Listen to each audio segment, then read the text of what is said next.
Shalom saudaraku yang saya kasihi di dalam kasih Tuhan Yesus Kristus.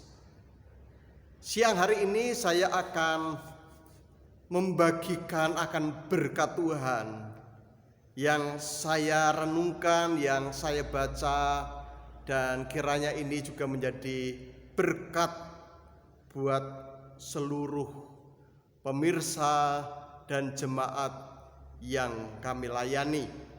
Di dalam Injil Yohanes pasal 21 ayat yang kelima, firman Tuhan berkata demikian, kata Yesus kepada mereka, "Hai anak-anak, adakah kamu mempunyai lauk pauk?" Jawab mereka, "Tidak ada." Pada saat itu Yesus dia berkata kepada ketujuh murid mereka yang sedang mencari ikan di danau Tiberias, yang dikisahkan bahwa semalam-malaman mereka tidak mendapatkan apa-apa. Dan Yesus sampaikan, katakan kepada mereka, karena hari sudah mulai siang, matahari sudah terbit, Yesus berkata kepada mereka dari kejauhan, "Hai anak-anak." Ada maksud apa dengan pernyataan Yesus yang berkata kepada mereka, murid-murid Yesus, "Hai anak-anak"? Ini sesuatu yang jarang sekali disampaikan oleh Yesus kepada mereka. Yesus menyebut mereka, "Hai anak-anak."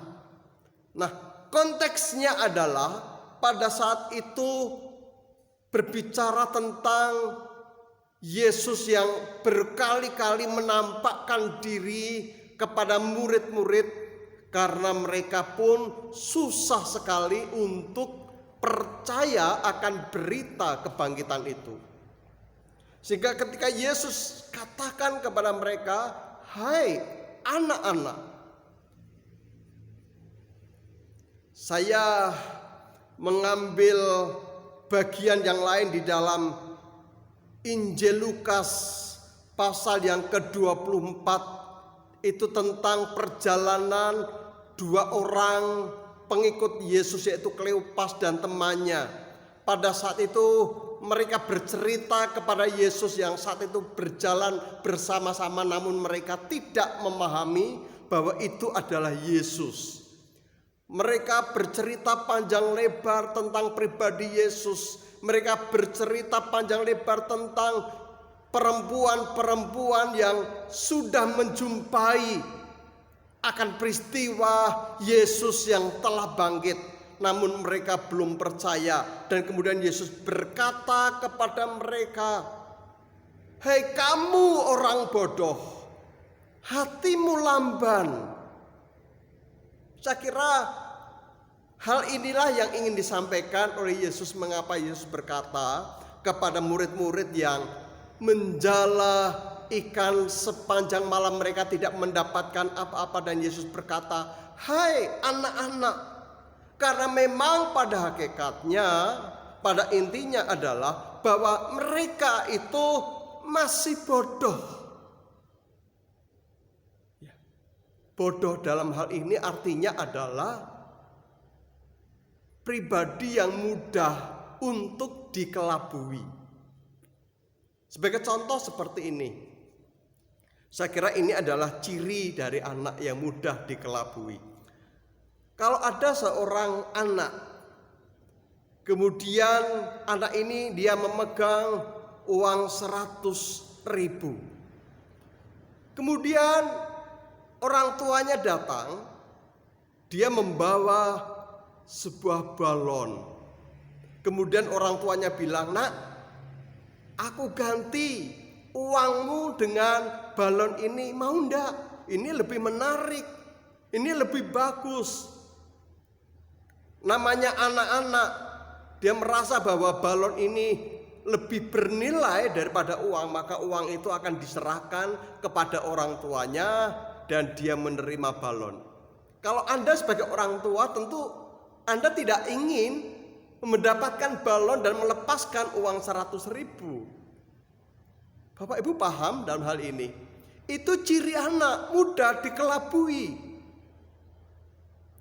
Dan pada saat itu Yesus berkata, "Hai anak-anak," memang murid-murid saat itu masih bodoh, masih dungu.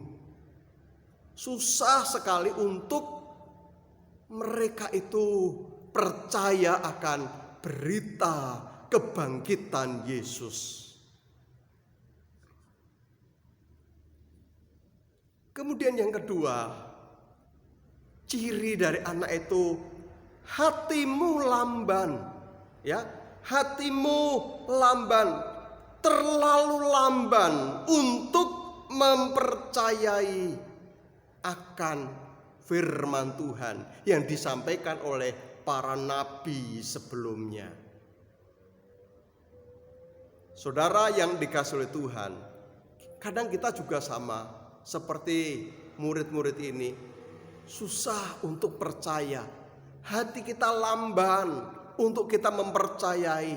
Beberapa waktu yang lalu kita sudah ditolong Tuhan. Kita berdoa kepada Tuhan, Tuhan menjawab. Kita memiliki iman yang betul-betul kuat kepada Dia. Tetapi ketika kita mengalami pergumulan yang baru, untuk kita kembali mempercayai Tuhan 100%, itu kadang susah dan sulit. Karena apa? Karena hati kita itu lamban. Lamban untuk mempercayai akan firman Tuhan. Bapak, Ibu, Saudara yang dicintai oleh Tuhan Yesus Kristus, ciri anak-anak ya, kadang mudah dikelabui. Kemudian hati kita yang lamban untuk percaya kepada Tuhan. Seringkali itu pun juga ada di dalam diri kita. Sudah berapa lama, sudah berapa tahun kita percaya kepada Tuhan, menjadi orang Kristen. Tapi seringkali kita itu masih lamban untuk percaya kepada Tuhan. Kita lamban untuk mempercayai akan janji-janji Tuhan. Kita lebih percaya dengan kesulitan-kesulitan yang ada di dunia ini. Kita lebih mempercaya akan berita-berita yang ada di sekitar kita. Marilah belajar jadi orang Kristen yang dewasa.